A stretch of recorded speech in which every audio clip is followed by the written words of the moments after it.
you could pretty much get off the grid in the countryside. You wouldn't really have to be very far from the city or any city. But I was thinking of maybe 6 or 7 miles north of Phnom Penh, where you'd be in the countryside, but you could get one of these little houses on stilts for not very much money in the countryside. You could even live in a thatched hut if you wanted to, but you wouldn't have to go that minimal. You could get something decent for not a lot of money, but then you could have your own water supply because it rains so much. All you'd need is like a Berkey water purifier, one of these water purifiers that runs off of gravity. And you could have solar and you could have your own sewage system. And you'd pretty much be off the grid. I mean, you could get a satellite dish if you wanted to. But yeah, I mean, you could be pretty much off the grid. You could have your own garden and fruit trees, of course, year round. But that goes for pretty much anywhere in the tropics. But I sort of gotten attached to Cambodia. Cambodia is warmer than most other, well, I don't know about a lot of, but most of the typical tropical places. It's warmer than Costa Rica. It's warmer than Hawaii. It's warmer than Mexico. Most places in Mexico, I suppose, maybe if they're inland.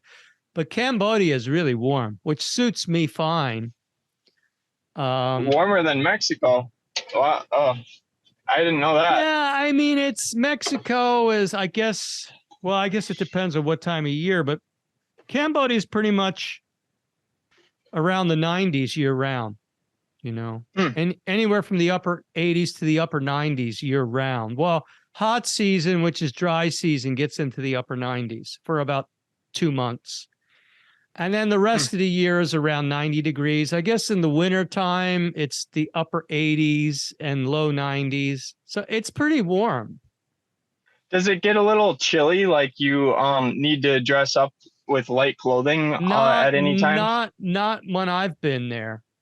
Never when I've been there. I've been there during rainy season and, I've been there at hot season, which is, it's really warm then. Like, the hot season starts from March and runs till about June, I guess. June or, mid-June. It starts to rain in June again. But I think I noticed it going down into the low 70s at night. It might get a little chilly at night sometimes during the winter. By chilly, I'm talking about upper 60s or low 70s, Yeah, for us, the low body fat, it's easy to get colder quicker. But I'm much more adapted to the heat. I don't thrive in this weather at all. I'm going to ride a bicycle after this. Today's not bad. Today's 58 degrees, which is not bad for December in this place. Los Angeles? I'm in New Jersey right now. Oh man. Yeah, it's a lot it's colder than Los Angeles, although Los Angeles was very disappointingly chilly. And Los Angeles takes a long time to warm up in the summer. Los Angeles gets the warmest around September, and it takes like July June's a lousy month in Los Angeles. June is chilly and overcast. For June, you'd expect it to be warm, and it's not that really. Even in July in the evening, it's chilly in Los Angeles because Los Angeles it's a desert, so not a lot of humidity. So the evenings get cool. You don't have those warm evenings like you do in more humid climates. But then you get to August, and definitely September is probably the warmest month. Los Angeles has a really long Indian summer. So, you could be all the way out. I remember November being in the 90s in Los Angeles. So you get that Indian summer, which is nice. And then you get days in the wintertime in the upper 70s. It's definitely better than here. But after you're in a place like Cambodia, for me, I'm spoiled. Most people would complain about the heat, but of course, they're not fruit eaters. They're eating the standard diet, which is inflammatory, which heats you up. You're heating yourself up every time you eat a cooked meal, plus all the inflammation. They like the cool weather because it cools down all their inflammation and it cools them down from their last cooked meal.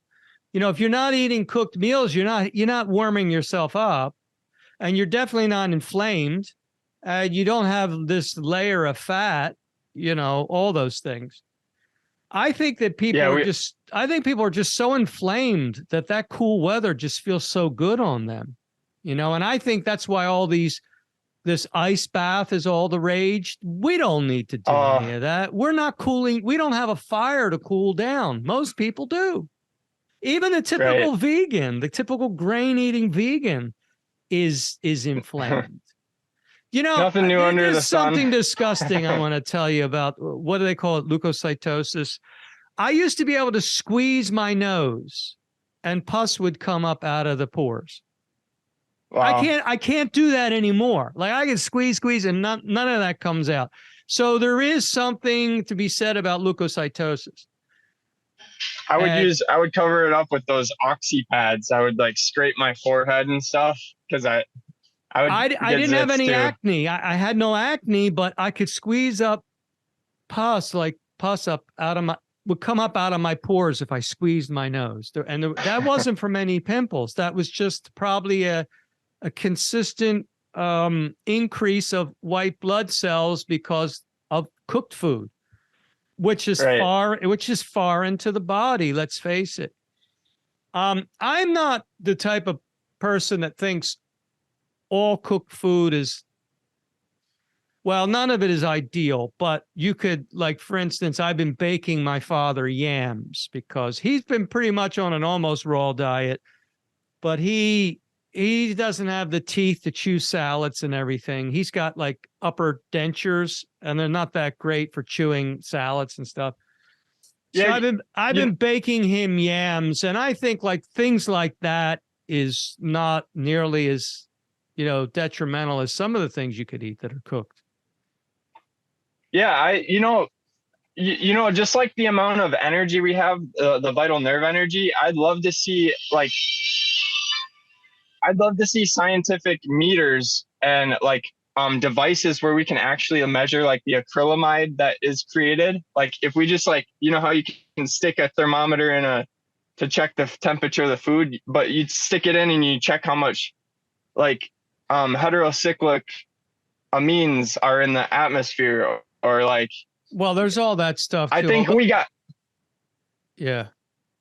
I think that's the future of all these tools can be created. I mean, are they necessary in the end? But the more proof, the better. Yeah. See, people, they're not really looking for that stuff because they're not interested, because the cooked world is the norm. We're considered extreme, which is just crazy, right? This is the norm. We're doing what is balanced. They're on the extremes, but they're in that they've been so conditioned, that's been so normalized that they think we're extreme. The people that are actually following a more biologically sound diet, which no doubt humans are anthropoid apes. People get defensive about that. I am not an ape. Well, what are you then? Well, I mean, what are you? I'm not an animal. Well, what are you? Are you a plant?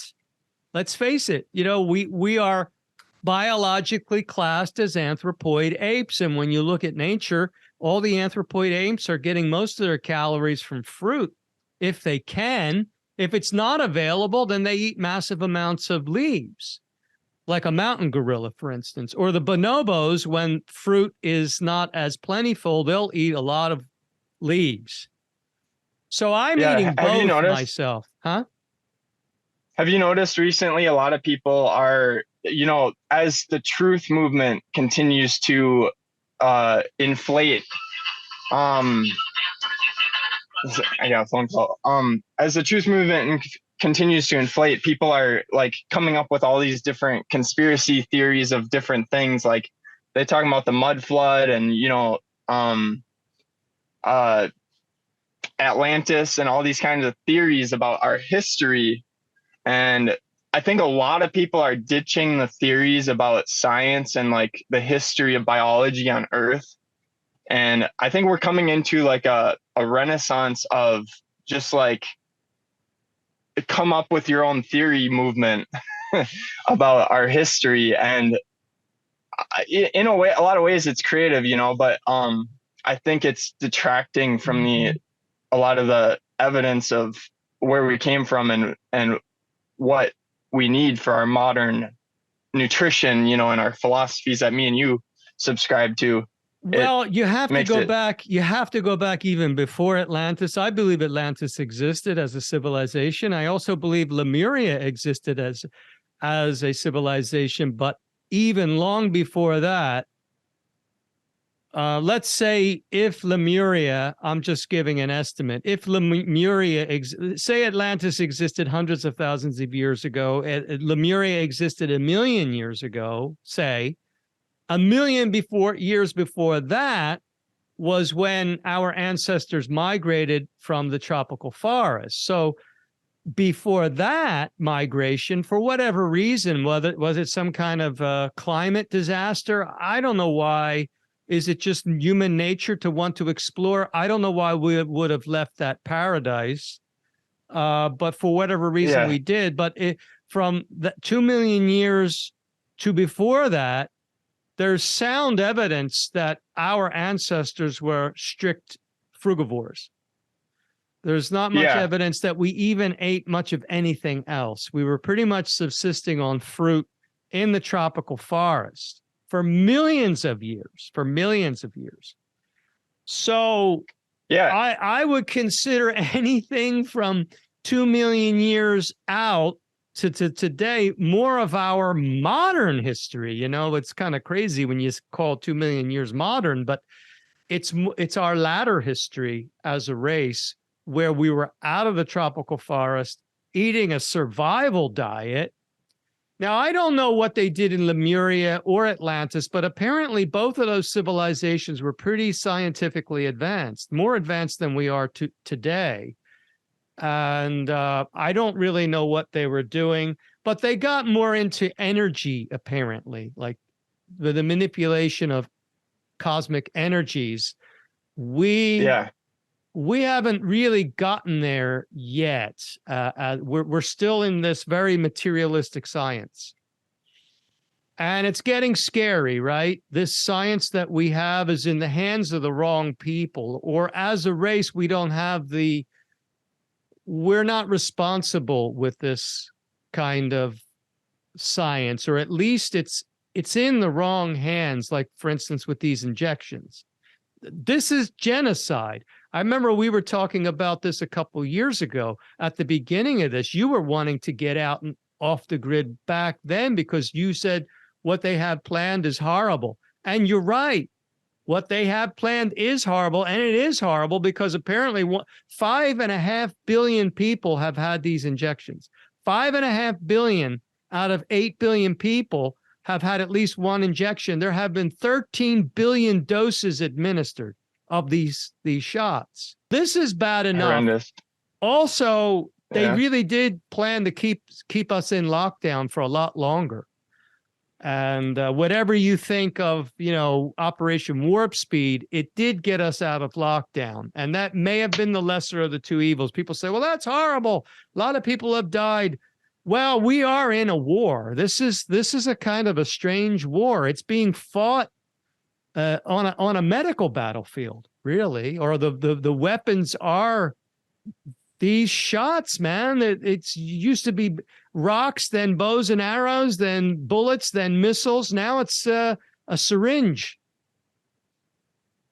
Yeah, you know, our brains, humans are known for our brain capabilities, right? And there's a massive amount of energy in our brains.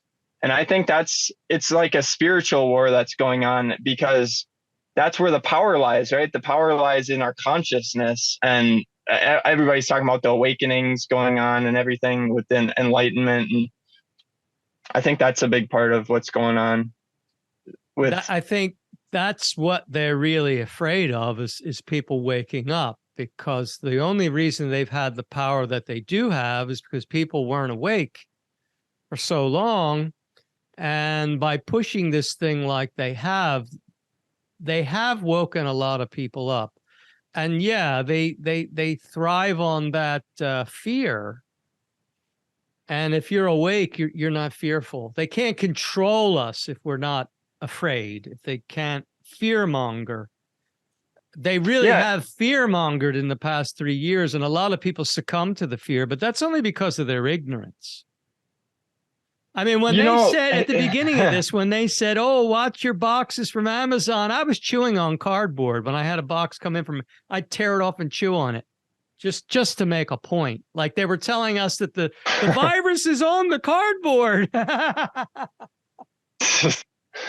Like so silly. And if people really studied natural hygiene and if they studied Antoine Bouchamp and people like that, and even in modern times, Stefan Lanka has come out and said, you know, these viruses don't even exist. Certainly not in the way that we're being told that they exist. Yeah. You know, what stood out to me when you said the word bogus. Right. Goodbye Germ Theory is a great book that I read. It's got a lot of cool facts in there. When you said the word fear, you know what comes to my mind is I have this whole theory that, well, you know, I can't know exactly what's going on behind the scenes of what's causing all this in the world, but I have certain theories. And I think that, you know, when we talk about the evolution of like life on Earth, we talk about fear and pleasure, right? Those are like our reptilian brains before we like got our prefrontal cortex and stuff. But this whole principle that has happened throughout life is predation, right? And that's people. I think a massive mistake that people are making is that it's natural and necessary for predation to occur. And therefore they attribute fear as natural and necessary. And, you know, aggression and these things that our brains create because, you know, this stuff has happened in the past.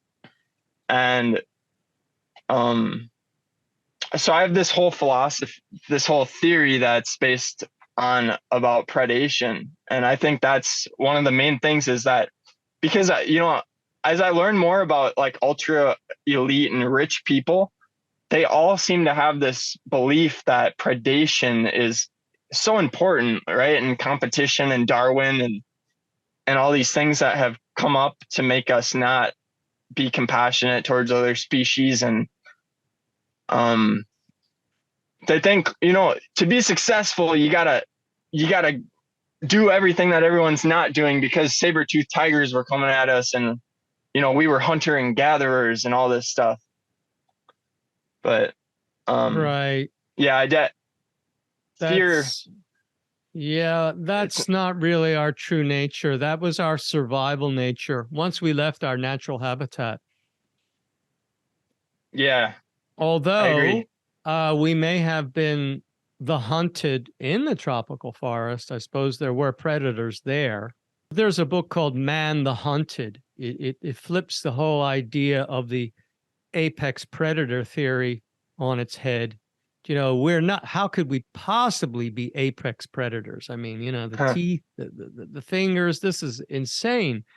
It's just, to me, this whole carnivore movement, which is coming to an end because I don't know, I think these people are starting to run into some health problems, but you don't Liver King.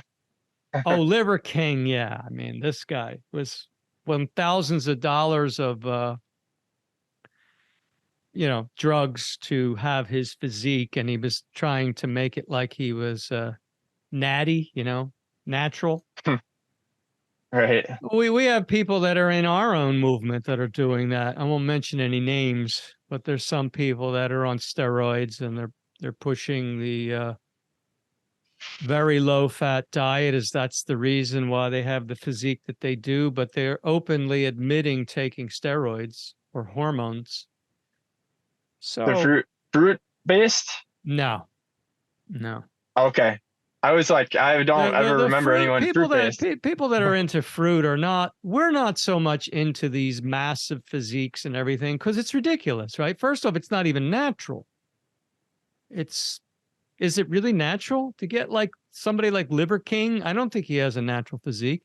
Plus, you know, the other thing that people don't think about, that's a lot of extra weight for the heart to have to deal with, you know, like somebody like Rich Piana, who died at the age of 45. We knew that guy was a walking time bomb. He was so massively huge. He was 300 pounds of pure muscle, but he's still obese, man.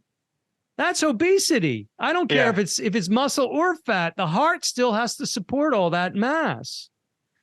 It's a crazy thought, right? People Right. don't normally think like that, but it is actually more mass for the heart to have to support. It has to work harder to support all that. Yeah, it's definitely better than Yeah. fat, but I think what killed him was just the massive amount of drug abuse from all the steroids and performance enhancing drugs. There's drugs that make your body more cut too, you know. There's a lot of pressure put on men today, and I think they have like this illusory standard to live up to. But you can use, you know, you got bronze and you got brains. You get, which one do you want to choose? You know, I think brains is the more intelligent route, because it's, you know, your health for sure. That's one factor. Yeah, the mental clarity and alertness that comes with this type of diet, because you're not expending so much energy on digestion, for one, and it's very hydrating, which is another important factor. Yeah. But you know, I think that, you know, a healthy person has decent fitness, has a decent amount of strength, has a decent amount of flexibility, but it doesn't need to be these, you know, a large physique. It's not necessary.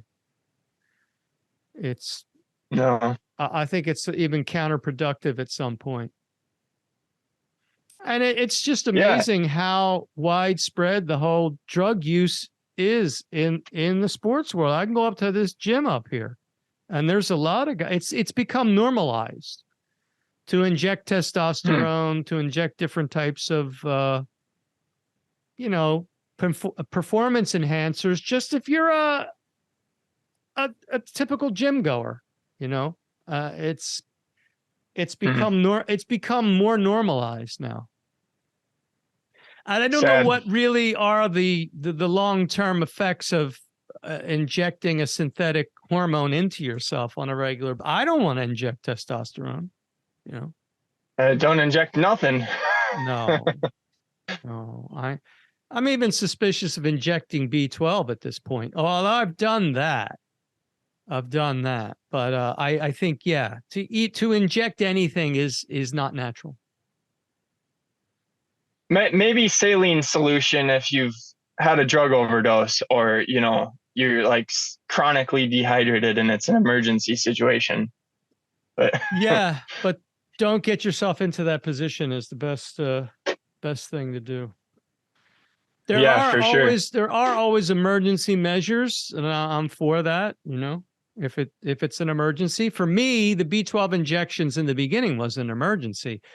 I almost died in 2009 of hyponatremia, low sodium.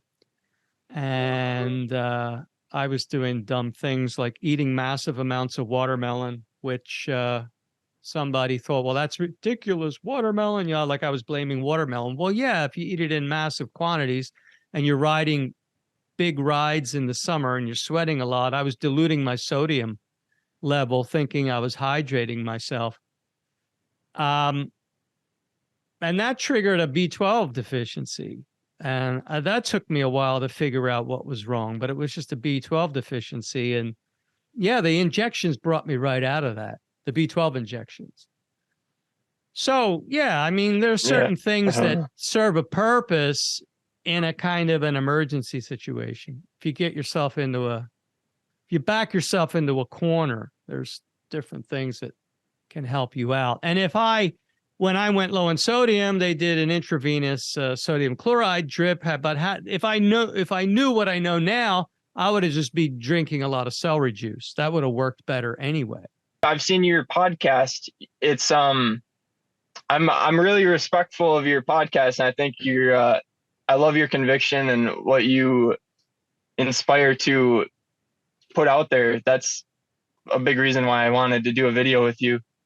And I was just curious, what do you know where you're taking this, or well, you want to do with it? Ever since they pulled this so-called pandemic in March 2020, my whole attention turned to that. You notice I don't talk as much about natural hygiene or diet or anything like that. My focus is exposing this satanic globalist criminal syndicate, which is behind the scenes orchestrating all of this stuff. They orchestrated the fake pandemic. They orchestrated, the rollout of these death shots or these clot shots. And, they are dyed in the wool Satanists. And, there's the whole satanic world, which is connected with that, which is everything that you would, worse than most people can imagine. They're Satanists, and they prey on children. They abuse children in satanic rituals. They sacrifice children in satanic rituals. There's the blood drinking, the organ eating, there's the hunting parties, and all that. And I think that's what Stanley Kubrick was depicting in Eyes Wide Shut, and I think he was probably murdered before that film was released, because he did die before the release of it, and 28 minutes were edited out of Eyes Wide Shut. And I think, I think what was left in the film is really mild in comparison to what was in those 28 minutes. Whatever was in that 28 minutes, there were people that didn't want that to be seen. If this were to go, like, okay, say a mass amount of people like just end up wanting to go to like some like secret guy's doorstep and just like execute him, they did it back in the medieval times. I've seen so many movies. We can talk about reality and what's really would happen if like these things actually came about. And I know a lot of movies, like the evil villain, he retreats, and he's like, I'm going to put a nuclear detonation. I'm an evil genius, and then it all climaxes at the end of the movie. And where do you think, like, where would this stuff end up if it went the way that you would like it to go? Well, we're hearing, and last December, the New York Times reported that there's going to be military tribunals mid 2023. I'm thinking it may go that way. I'm thinking that there has been a faction of the military that's been on this since the assassination of John Kennedy. And I think there is covert operations going on, but I think a lot of it depends on us. They can only operate as far as they have the support of the public, and if a lot of people are asleep, it inhibits what they can do overtly. But I think it's coming to the point where we're going to have these tribunals. Guantanamo has just finished the construction of a brand new $15 million courthouse. And I think people are already being sent to Guantanamo. Trump alluded to that when he made the announcement that he would run for president again. He said that Nancy's been fired and she's on her way to a foreign country. We have taken over Congress, Nancy Pelosi, has been fired. Isn't that nice?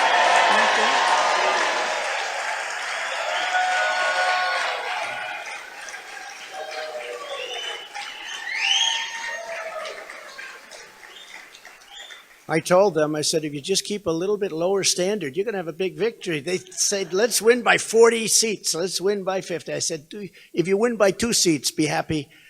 But she's on her way to another country right now. She's been fired. You know, I think he was kind of giving an indication that she's on her way to Guantanamo. And I think a lot of others may be on their way there too. I've never really been involved with politics much at all, but we really can't ignore it, I don't think, at this point. There has been a new court case. This suit was devised by 4 brothers, the Brunson brothers, and it's a civil suit. It's not a criminal suit, but they are, and this has made it to the Supreme Court. The Supreme Court has agreed to hear this case. And it is against 388 members of the House and Senate and Joe Biden and Kamala Harris and Mike Pence. So now if it's Brunson versus Adams et al., and 388 of the House, and which means this would just gut our government, which would be a good thing. It would just send these criminals packing. And what it's predicated on is that they certified a fraudulent vote. I think most people, unless you're under a rock, you realize that 2020 presidential election was stolen so that they can install this puppet in order to have the border wide open, in order to do all these things, to destroy our energy system, actually just to bring down America from within, to usher in this great reset, because that's really what these globalists want, is this great reset, which would be a really horrific thing. They're doing it in China. You know, I mean, the riots that are happening in China and the uprising in China is because the people just are fed up. They're just not going to put up with this anymore. Not another single lockdown. I mean, they're actually welding doors shut in China. People can't get out of their high-rise apartment complexes. And there was a fire in one of them. Those people just burn up. They couldn't get out. They were locked in. They have this social credit system, and they have an app on their phone. If that app turns red, you've got to get in this like mile-long line to have a PCR test. And we know the PCR test is bogus. And if you pass the PCR, then the app goes green again. If you don't, you're bussed off to a quarantine camp. So this is the nightmare scenario that they want to roll this out in the rest of the world. You know, China is like the blueprint. But I don't think it's going to work. Definitely not going to work here. The one thing standing between that and the people is the amount of guns that we have here. I never used to be pro-gun either, but I realized that that's the one thing that's the one deterrent against a tyrannical government. It's the one thing protecting us from being the next China.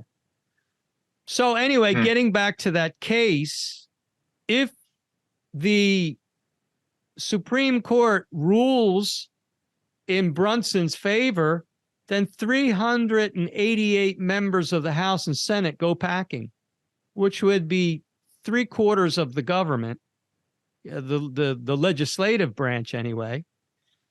And there will be about 100 left. There will be about 100 representatives and members of the Senate left. And they would either be the people who didn't vote to certify, who didn't certify the vote, or who were elected in the midterm. What was supposed to happen if there was any question that the vote wasn't legitimate? It was supposed to go into a 10-day review. And if the Supreme Court rules that, yes, it should have gone into that 10-day review, and these people, these legislators didn't put it into a 10-day review, then they would be guilty of not upholding their oath to protect the Constitution, and they would be just pushed out and never be allowed to run for another political office again. And that would be Joe Biden, Kamala Harris, Mike Pence, and all of these members of the House and Senate. Now, that's a civil case, which means they won't be arrested. But there's nothing from that point to stop it from someone bringing up a criminal case against these people, likely the military, and send them all to Guantanamo, and they could all swing from a rope, because, to do something like that is, it's treason. What they did was treasonous, to certify a fraudulent vote. So I think that's where it's going. I think, people need to wake up. Their power is in the fact that we don't realize that they exist, that the majority of people are just going about their daily lives and don't realize that this satanic cult exists. A part of this satanic syndicate is the pharmaceutical industry, because people rolled up their sleeves voluntarily to take this thing. So people need to become aware that, germ theory is bogus, that we are our own sovereign being. In other words, we're responsible for our own health. Don't relegate the responsibility for your health and well-being to authorities like we have been doing. Everybody, doctors are like priests in this satanic religion. And people don't even realize that they're practicing Satanism when they roll up their sleeve or when they put on a mask. So I think it's all heading toward a greater awareness. And the more people wake up and realize the truth about these things, the less power that these demons will have. For sure. These things, I think, we could talk about individual people, and they have children, that are predecessors to them, and perhaps their children went through some stuff, and now we got to deal with their children next. But I think that the children are definitely groomed, not only groomed, but traumatized, because all this stuff is based on trauma. I don't think someone becomes I don't think people are necessarily born this way. They're traumatized into being this way. And I've heard some horror stories about that too. Yeah. And also the belief system, right? Because, back hundreds of years ago, this goes thousands of years, holy wars, right? It's like, it's a belief set too, because you can create a mass genocide and wipe out an entire philosophy of people, right? But up creeps another couple people, they start a little cult, that cult grows, it becomes culture, it becomes a nation. And, I think a lot of that happens to do with our environment, right? Because tying it into our lifestyle, the tropics, and like how the climate has changed and how we've gone north of the equator, and how these things help drive politics and belief systems. Probably we've become more aggressive as we went north, because then we started to hunt and do things like that, which is really not a part of our nature to do. Right. That shaped how we think, and the meat eating and that type of thing. I don't know if we were such warmongers while we were in the tropics. I don't really know, but I suspect we might have not been, because we have a really bloodthirsty history. I think that's a massive part of history that a subject in biology that we can research, right? Because the whole history of plants and fruits, these are things that, we only can discover through like petrified samples and, things that are stuck in permafrost. And, these plants and animals have a short lifespan. They're not rocks. They're not, we can't really look back into history and see a book written about plants, from 2 million years ago. We have to make a lot of inferences about this stuff. And, the more people like me and you discover about all these different fruits that are today, and like there's history books about like the path that fruits have went throughout history. And I think that's really like motivating to so many people think that knowledge is over, right? Like Google, like we're done learning, but there's so much that we can still learn about the history of the kingdom of life. Well, I mean, as far as human ancestry, they've done that research on the teeth. And they found categorically humans were fruit eaters, and also fossilized feces too proved that we were fruit eaters. But even after we migrated out of the tropics, the Paleolithic man was eating a tremendous amount of fiber. So, and I think the reason why it was like 100 grams a day, which is more fiber than I eat, and I'm just eating plants all day. I'm eating fruits and green leaves. And I think the reason for that is our ancestors, once migrating from the tropics, subsisted on a lot of root vegetables, which are more dense in fiber, and, eating a lot of tubers, which apparently that's what our ancestors did when they migrated onto the savanna. They would have gone on from the tropical forest onto the savanna, which the savanna is just open plains. So they weren't really equipped to hunt at that point because we're not natural hunters. We need tools in order to hunt. But they were still primitive at that point, very primitive and without tools. So they would have dug things up from the ground, tubers and that type of thing. And according to McDougall, not that I'm a big fan of McDougall, I think he's way off. We're not starch eaters. That's absurd. I mean, he's looking at the past 2 million years. Yeah, maybe we ate a lot of starch in the past 2 million years, but that was after we left the natural habitat. He said even Neanderthal was mainly a starch eater, which was because it's just too much trouble to hunt.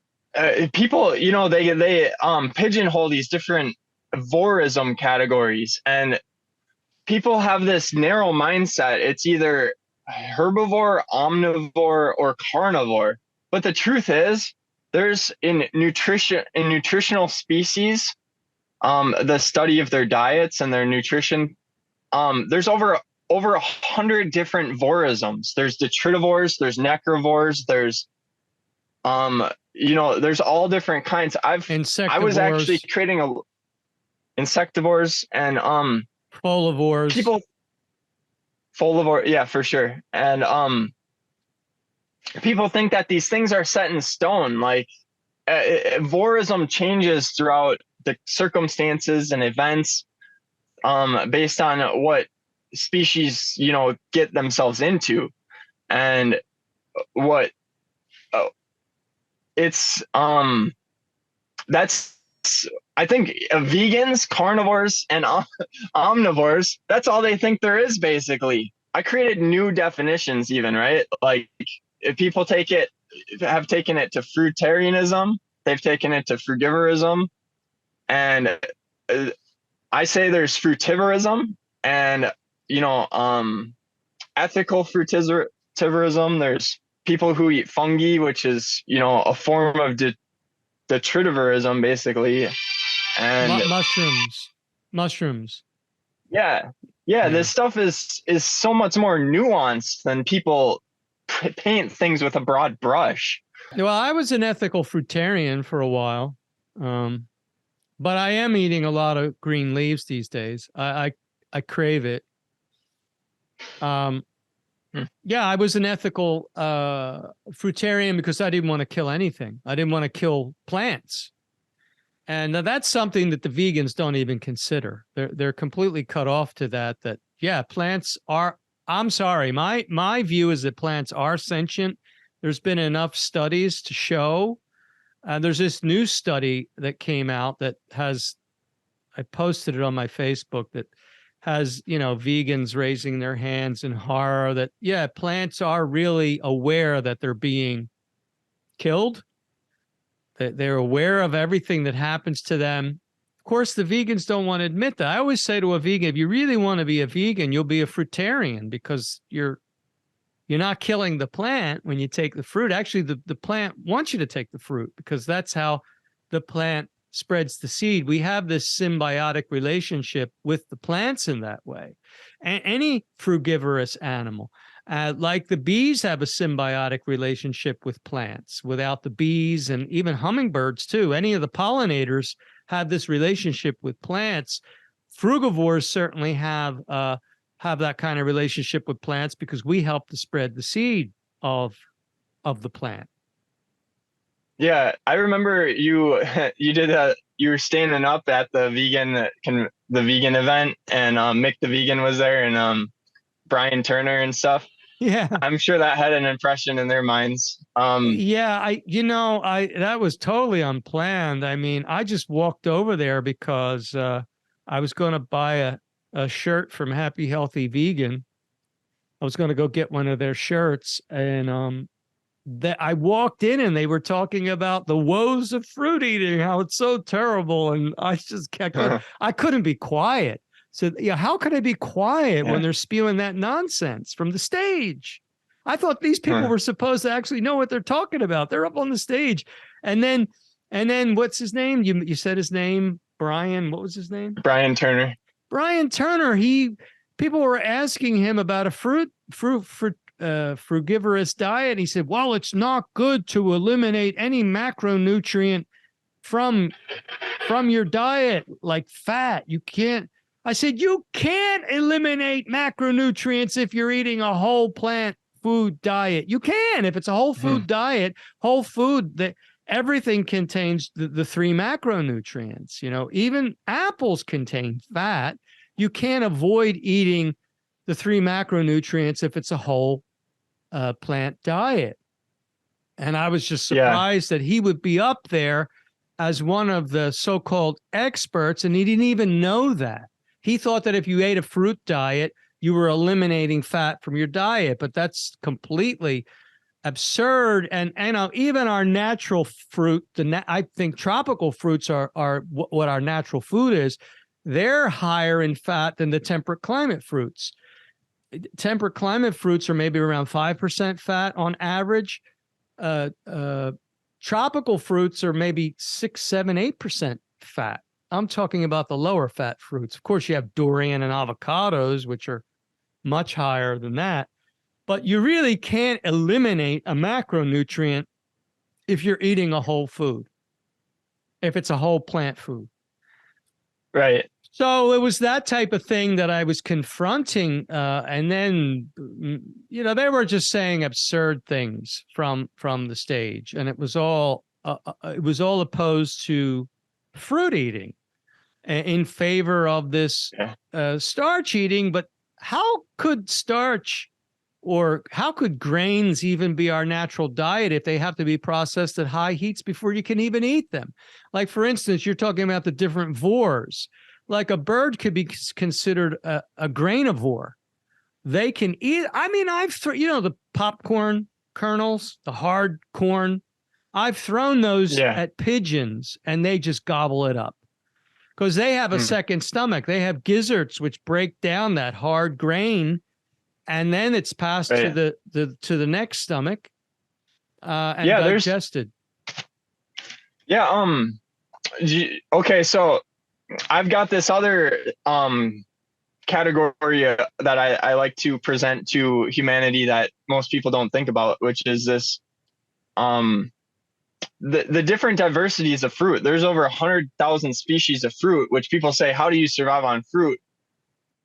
But there's 100,000 species, which is more than any standard diet there is, even when you count all the hundreds of ingredients in a modern list of most food. People are just limited to certain eating 1 or 2 animals, 2 or 3 animals, and just a few varieties of vegetable.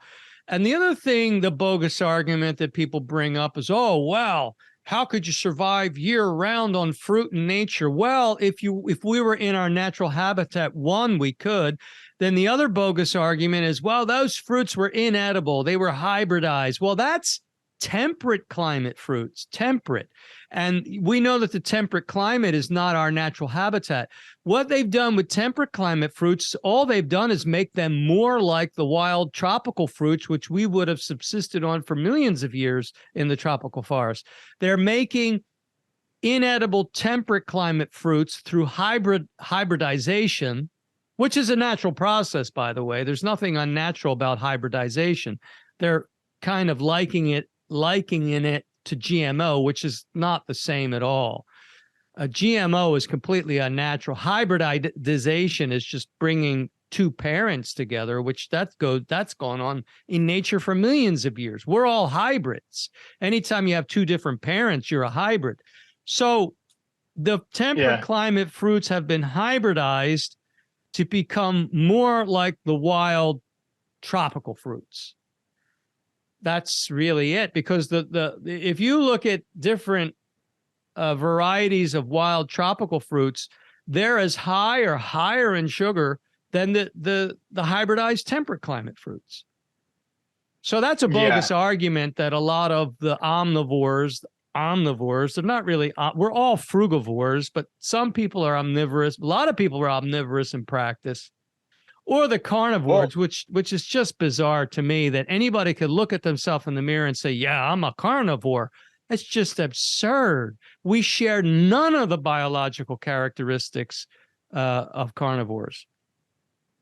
Yeah, well, even the birds, like you said, we think about the ruminants, how they have like chambers in their stomachs, like they're biologically different than us. But the truth is, we're not herbivores either. We're not specialized herbivores like a cow or a horse or, those ruminant animals. They have the digestive capacity to to digest massive amounts of cellulose. We don't, because we're frugivores. Right. Well, the thing is though that birds and ruminants, and they may have these different biological features, and that's the thing about fruits though, right? Fruits have been around for over 300 million years. Think of all the animals that have eaten fruit and have evolved this way through fruit. I don't think we give enough credit to fruit, because these animals, just like humans, have went to different parts of the world and have had to deal with these other things that normally aren't considered very edible. And birds can eat fruits, ruminants can eat fruits. All these species can thrive on fruits because, there's fruits that are soft and tender. There's fruits that are hard, and there's fruits that humans can't eat, but other species can eat. So I think just a lot of people like to, if you head down that path, we can give more credit to fruit. Fruit is just so easily digestible, and so the energy is so readily available. I was in Cambodia in 2015 eating bananas with monkeys. It was pretty funny. I bought a load of bananas and I'm handing them to the monkeys. And that sounds so fun. They were eating the monkeys. I mean, they were eating the bananas. I was basically eating the bananas with the monkeys. They were eating the bananas that I gave them. Yeah, what kind of monkey is that? I don't know what kind of monkeys they were. But speaking of eating things that we wouldn't eat, there was this plant that the vendors were selling to people to feed to the monkeys, and it was completely, it was not appetizing at all for me. I didn't even want to touch it, but the monkeys really liked it. They ate it. So, yeah, that strikes a chord with me, because I think monkeys and apes are play such a vital role in having people realize our true nature.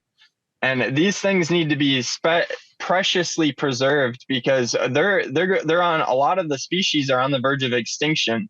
And when the new generation of kids come on, and they're in the virtual world and they don't even know what these things are because they've never even seen them in person, and that's like wiping out a library. Well, we can't let that happen. It's getting to that point now. How many people will argue with you if you tell them that they're a frugivore? They'll absolutely deny it, and They'll say some nonsense like, well, I think diet's a personal thing. I've had people say that to me. I said, well, it doesn't matter. You're still a frugivore. Oh, I think diet's a personal. You're like, how is it that suddenly we've become so detached from our nature that people have become completely unaware of it, to the point that they will deny it. They'll deny what they are simply because we've come so far away from it.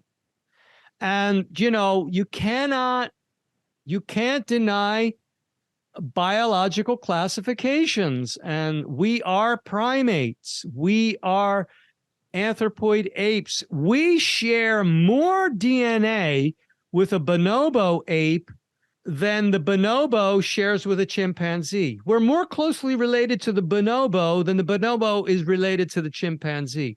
And the bonobo is a fruit eater. They're a fruit and leaf eater. So really that tells you all you need to know, but this has been completely forgotten by most people. And this is a vital aspect of our own independent sovereignty, because this will cut the reliance on this diabolical medical system. And that's what it is. It was designed to be that way. Rockefeller, 110 years ago, you know, they wrote laws and whatnot to make the natural practitioners look like quacks, or they called them quacks. They designated them as quacks. And he brought in his petroleum-based drugs.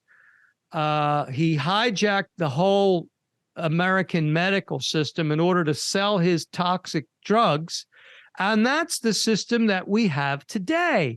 And it's now a $1.3 trillion industry. And whenever you have an industry with that kind of financial resource, it just completely swallows everything else up. And these pharmaceutical companies, they own the television networks, you know, brought to you by Pfizer, brought to you by Pfizer, brought to you by Pfizer. So you have the whole media unable to say anything against these huge companies. So it's this indoctrination that has gone on throughout generations. It's a multi-generational indoctrination. And we have to break that, completely smash it. And, you know, back in the day when the Rockefeller's drugs started to cause cancer, he started the American Cancer Society to cover that up. So it really is the most evil and insidious thing. And that is what our present day medical system is based on. Medicine, I say, is good for emergencies. Like you said, you know, if you're dehydrated or something, you know, a saline solution, if you're dehydrated or, you know, something like that, or if you cut your arm off in an accident or something, you know, medicine's great. They're great for emergencies. But as far as any treatment of any type of disease or prevention of disease, completely and utterly useless, completely unproductive, counterproductive, really. Yeah, you know, that's their economy. Let's create our new economy. They have a great conflict of interest here. Keep people sick is how they make money. I'm creating the HygiCoin. It's a digital currency for hygiene. So we can, So let's build our own. Yeah, we might have to do that. Well, really what the most valuable thing I think today is arable land. That will become the most valuable thing. Land which you can grow food on. I mean, gold and silver is great, but you can't eat it and you can't live in it unless you have enough silver to build a house. But that would be millions of dollars worth of silver and probably billions of dollars worth of gold. So you can't eat gold and silver. Although I do think it's better than this system we have now. At least it's tangible and not just numbers on a screen. But really the real value is going to be really fruit trees and land to grow it on. For sure. Yeah, I think, you know, especially as populations grow and stuff, I want to create hydrodomes and like being able to, I want to be able to take the jungle anywhere in the world. Like, like you can scaffold it up stories, you can bring it down underground. Like, you know, it's kind of like a cat and mouse thing, right? Like, they keep trying to take the liberties away. Well, we gotta become creative. So, you know, if land starts to dwindle more and more, then we just, you know, we put it in a shipping container and we you know, create a system that can channel the natural light, which there is, and we, you know, we grow inside a shipping container. Like this is this is the resource, is the land, you know, to grow. And it's just getting creative about it. You know, right now that most modern plants are grown with blood meal, bone meal, feather meal, feces and urine fertilizers, and that's none of that's even vegan. Technically, if you want to say, almost 99% of humanity isn't even vegan, even the vegans, even the fruitarians, because we're eating things that are channeled through not vegan means, and it's unfortunate, but you know, the truth is Yeah, and enlightening. you don't And have to grow food that way. I have a compost bin out in the yard, which is probably the best way to grow it. Just grow your stuff in dirt mixed with compost. for sure, yeah. Through, yeah, biodegradable, organic, heirloom, all that stuff that's not uh robotic in nature. If we become self-sufficient, then we don't need this system. So I think For sure. we're going to move toward that, more self-sufficiency, which is what I'm looking to do. There's some interesting projects going on. Sasha Stone has a project down in Mexico, which is a self-sufficient project. But what's interesting about his project is he's got all this bioarchitecture. It's really this beautiful, like spherical shape architecture. And it's so Yeah. much nicer than the square boxes that we've gotten used to.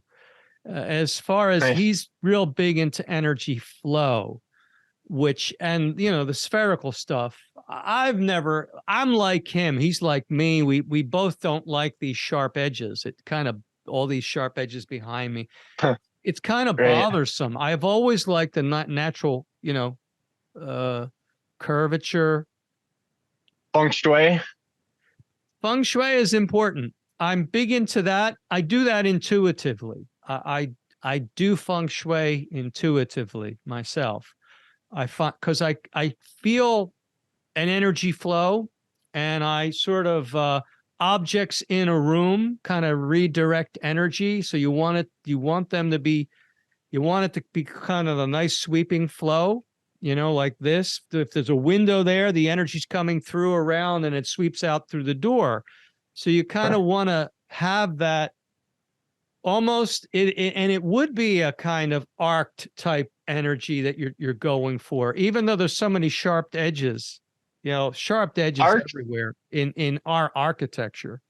But really the Arcs energy, accelerate huh? arcs accelerate the speed of light, right? So it like creates an acceleratory effect. Yeah, I think, you know, just a free energy flow is what we're doing. And Sasha was saying that the corners are energy traps. That's why when he does his places, and it's really beautiful, that's one place I would consider moving. You know, if it weren't Cambodia, I would consider getting land in his place. Also, Lauren Lockman, of course, is doing his community in Costa Rica, where they want to become self-sufficient. And Mexico's blowing up. yeah, the problem, well, I suppose you're okay in Mexico. The problem is the cartels in Mexico. I mean, there are places that are better than other places, but Mexico, I like to travel on a bike, and I don't think I'd want to travel through Mexico on a bike just because you don't know what areas you're going into. Yeah, I tried to make it work in the Amazon. I just came back and started working, thanks for helping me out. I was in a struggling place in the Amazon with my money, but um, I came back to America and I want to stay here for now because I think, I I don't believe in capitalism long run, but right now in the current circumstances we face, like going to the tropics, they're gonna put up strip malls and stuff. Eventually it's gonna just disappear. And at this point, I'm trying to just like accumulate mass amounts of capital to be able to create these safe places. How they did in Fruit Haven and stuff. They're like securing these places and but the tropics, it's excellent. You can live a beautiful life living in the tropics, and I did recently, and it was amazing. But Yeah, and you really don't need much. But no, you do need a certain amount. You do need a certain amount of capital to get started, just because of the way our system is set up. I was really close to, we already had food growing and stuff. It takes, if you plan it right, 6 months to a year, you can start to become dominantly dependent on your land. Yeah, which is great. But yeah. I know Robert Lockhart was doing quite a bit of that in northern Australia too. Yeah, a lot of people in Australia are doing on Thailand, Bali. A few people have got land in Bali, and yeah, Sasha Stone's also in Bali, but he started this new project in Mexico. It's called New Earth Sanctuary. I know a few of them. I mean, there's Terra Fruits, right? Are they in Ecuador? Yeah. Yeah. You were in Ecuador, right? Yeah, recently. I was just there. Yeah. I was up north. Right. But yeah, the more the better, right? Let's get all this land. Let's buy up all the like-minded people. Let's all buy up all the tropical land and just preserve it. Yeah, if we do that, we're set. I mean, that's our pension. That's the whole bit. You don't need a company pension if you're growing your own fruit trees and you have your own garden and you have maybe solar panels. If you want, you really don't even need solar panels, but you definitely need some fruit trees growing. But if you want to live like with a computer and whatnot, sure, you have your solar panels. And in Cambodia, with a lot of these places, most of the places are running their own water supply type plumbing. They have these huge tanks that are all the way up at the top of the buildings that collect rainwater. And that's basically their water supply for their plumbing system. And the pressure comes from them being up high. And yeah, I had a system. First I started with a rain bag where I would collect it in a barrel, a 55-gallon barrel, and then just have gravity feed it. But when you're clean, when you're super clean, you don't even need hardly any water. There's a lot of different ways to live self-sustainably with low cost. But I love the idea of us all, like-minded people coming together and creating our own system. I'm creating the Hydroverse, which is, the metaverse. Right. We can create our own, the internet has brought us all together in this awesome way. I know you're a veteran with all this and you were alone. I just watched your interview with Lauren and you guys were talking about how you guys were pretty much alone and you didn't feel like you had anybody around. And then the internet came by and all these people are connecting and creating fruit communities and fruit events like Woodstock. Yeah. And the internet's been a great thing in that way because after all, we're in the minority, right? And we would never know that each other existed without the internet. Right. The next step, I believe, is I call it the hydroverse. And I think we can all connect and network and have our own economy, and we can all have our own, it's going to be virtual, right? Because we're all over the world, but we can really tangibly connect, through like, I hate to say, like, we're by the what is it called? The oracle, the glasses and stuff. And but Yeah. for a virtual world. Maybe we won't get into that because that that movie, what was the name of that movie? It was a Spielberg movie where people's Avatar? lives. Well, that was one sort of scenario, but then there was another one by Spielberg. It was this total dystopian society, and people actually lived their lives in a virtual reality because the real reality was so horrible. That's really what they want for us. They want to just keep us mesmerized inside a video game. I mean, if you've listened to this Yuval Noah Harari, this guy is a demon, and that's what these globalists want. They want to just Harari. Harari, yeah. They want to create a slave class. They want to kill most of us and just keep a slave class, and that is really their plan. And that's been the idea with these injections and whatnot. It's really that's the whole nightmare that people are living their lives in because they don't know about this, They don't know about this great light here. And this is the future, what we're talking about. This is the future. It's got to go that way.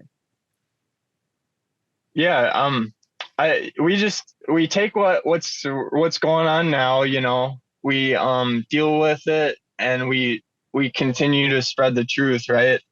And then we also, it's like this fine dance of balance, and like between that and actually creating the system we want to create instead of just like playing their system, So it's interesting, and thanks for sharing speaking the truth from, authenticity is important these days. Well, it's become my new passion, which I never imagined. 3 years ago, I'd have never imagined. I mean, I had a YouTube channel taken down for this, and now I'm actually blowing up on. I'm blowing up on Facebook now, which I really never intended. I didn't want to get established on another big tech platform because they can shut me down at any time. I've tried to get the alternative platforms going, but they're really not taking off. Suddenly Facebook I'm getting thousands of views on Facebook, and we're talking about all this stuff. The thing about Facebook is they won't take your stuff down like YouTube does, like Google does. YouTube is Google. But what they do is they'll shadow ban you, or they'll hit you up with fact checkers. But I really haven't had too much trouble with Facebook, oddly enough. I've been shadow banned. I am shadow banned on Facebook, but I'm not quite sure. It probably does extend to my my page too. I have a channel page called Tassie TV, which this video will go up on. And I've broken through the shadow ban. I think it has to do with the algorithm. If you kind of catch that, if the algorithm is like a wave, if you kind of catch that wave and you ride it, you start getting thousands of views. So somehow I've broken through a shadow ban, if that's even possible, but the views are coming in. I mean, my last video I put up like 2 days ago, it's close to 10,000 views already, which is kind of crazy. Yeah. Do reels are really popular right now. Well, what I'm doing from the longer videos is I'm taking like clips and I put those up on Instagram. I could probably put reels up on Facebook too. I haven't really, but I put them up on YouTube if I can. My second YouTube channel is about to go down. I have one of my strikes is going to expire in 5 days. So after that, I can be a little bit more experimental. Right now, if I get one more strike, they're going to take my second YouTube channel down. But my biggest audience was on the first YouTube channel, my audience isn't as big. My audience on Facebook is about half the size. My following is about half the size. Yet I'm still getting thousands of views, which is crazy to get multiple times the number of views as you have followers. Normally it's the other way around. Normally you get a fraction of your followers and views. I'm getting multiple times the number of views. People are probably just ready for this. They're just thirsty for this information.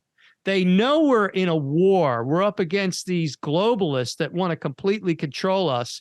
And there's a growing section of the population that's resisting it, that's fighting against it, that's resisting it, that's defying all of this nonsense. Look, we haven't taken the shots. We refuse to lock down. We won't put that damn slave mask on our face, all that stuff. We don't believe in germ theory. And, you know, we're becoming more and more aware of these satanic devices of this globalist cult, which has been behind things for thousands of years. I think it comes from Rome, you know, the Roman empires had complete control. And then the feudal systems in Europe, where the kings and queens had complete control, and the Vatican had complete control. Vatican has turned into a satanic organization at the top. It's really insidious. I'm learning all about the Facebook and, you know, the social media stuff. I've attended this thing called Entre Institute. It stands for Entrepreneurial Institute. And like Facebook, there's a thing called Meta Blueprint, and you can actually learn their policies, and there's ways to like really get big. You know how like JP Sears, he talks about spirituality and stuff, and he throws truth in there too and stuff. There's ways to do this, you know. It takes some nuanced, like smart, like way, like to actually integrate with them, but in a way that doesn't compromise. I remember you posting about that. I'm gonna have to get into that, because you learn their system, right? You learn their system, and you learn how to work it in their system, so you catch that algorithm. You can be safe with it. You could have millions of viewers, and not get taken down. If you just play it the safe route, what you do, you gotta be generic, right? Like you can't say like, the medical system sucks, come learn how to heal with me, I'll heal everything in your life. Like, you can't make these claims. You just say like, this is what I practice, this is my story, you know, be generic. And then what you do is you funnel it. You know how like Ted Carr, he's doing click funnels. He's big. He's known for like this now. But yeah, so you take what you present in the general public and you funnel it so that you channel it into your more specific category, right? So you have a following, and then you take it in your website, or you take it to a webinar or a live stream or something where you can actually unravel it. And it's a way to generate income too. Yeah, ads. I paid like less than $200, and I got 200 likes in like less than here's the thing. Facebook won't let me take out ads. They've disabled that because of my content. This is the way that Facebook punishes you. Facebook is more subtle than YouTube. YouTube will just take you down. Facebook will just punish you.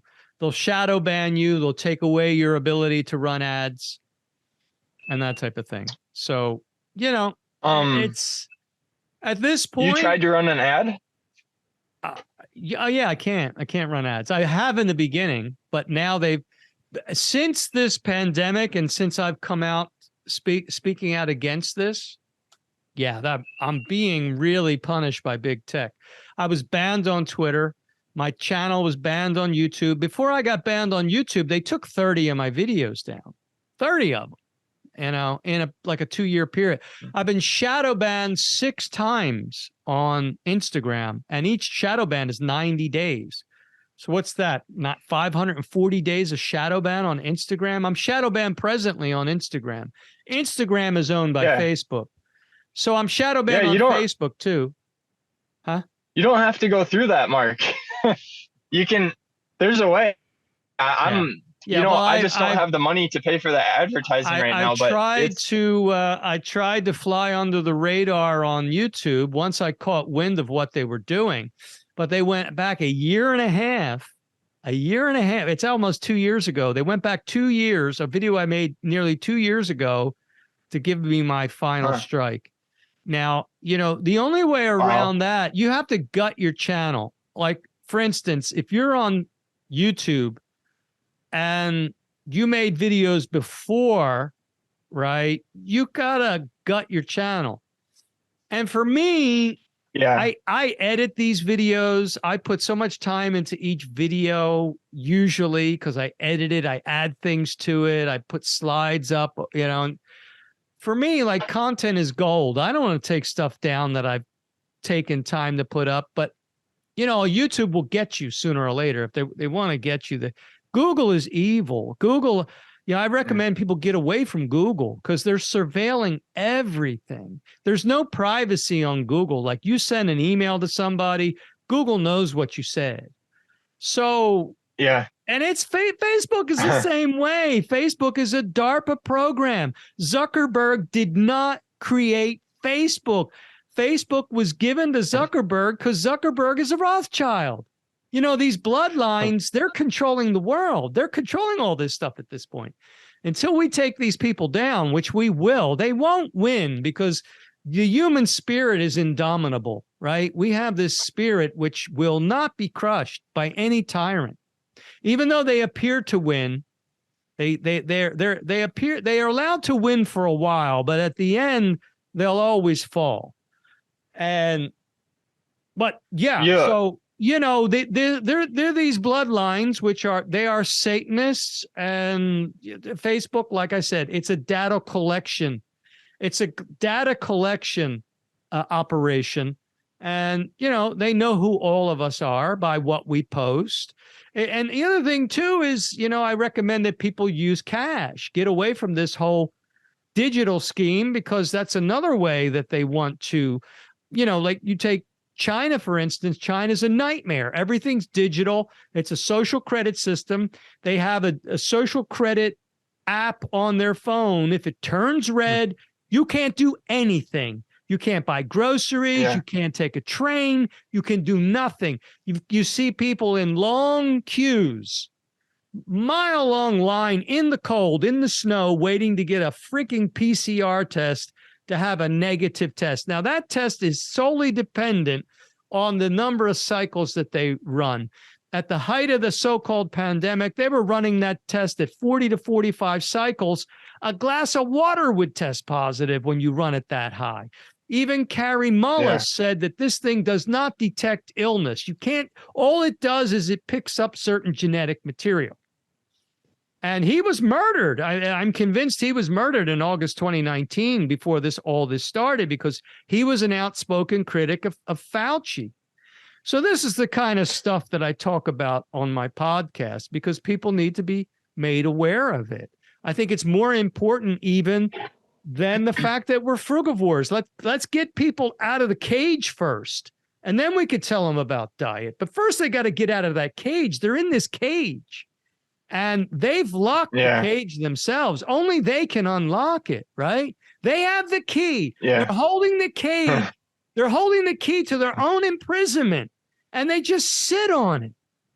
And so, it's like, first you got to realize that the situation that we're in, that, we're in this cage, and it's a self-created cage. Let's get the fuck out of the cage. And then we could talk about the details after that. I mean, first you got to get people to not line up for this shot, because it's gotten to the point where it's really critical, because it's Russian roulette. This shot is Russian roulette. And, but 5.5 million people, 5.5 billion people have already made that choice. So it might be a very different world 5 years from now. And it might get to the point where we're going to be forced to live off the land, which wouldn't be such a bad thing. Maybe that's a part of our evolution that has to come to pass. It's going to get to the point where we have to go back to the survival means. And those people in the tropics, people up here are going to do okay too. But, in the tropics is our natural habitat. So that's going to be the place where we could really thrive. In the north, you're going to survive. If you don't have the systems in place, like now we have trucking and train, you can eat a tropical diet up north. We could eat a fruit diet up here. Probably you could do it even if you lived off the land, but it's going to be a lot more difficult up north than it would be in the tropics. So, I think, we'll go back to the tropics at some point, but, well, I did an interview with Sasha Stone back in August. So he said something interesting, and he thought that at some point the whole planet is going to become subtropical, when the vibrations of the planet raise and when the consciousness of the human race is significantly aware, this whole planet's going to become more of like except for maybe the poles, but the planet will become mostly subtropical and tropical around the equator, but the rest of the planet's going to be more subtropical, and the seasons will be more blended into one season. And I agree with him. I think, part of this awakening is just an organic rise in the vibrations of the planet itself. I think that the planet is going through changes, and I think it's really more dependent on the planet. It's just a matter of us keeping up with it. Do we keep up individually and collectively with this rise in consciousness, which is bound to come? We're bound to go from darkness to light at some point.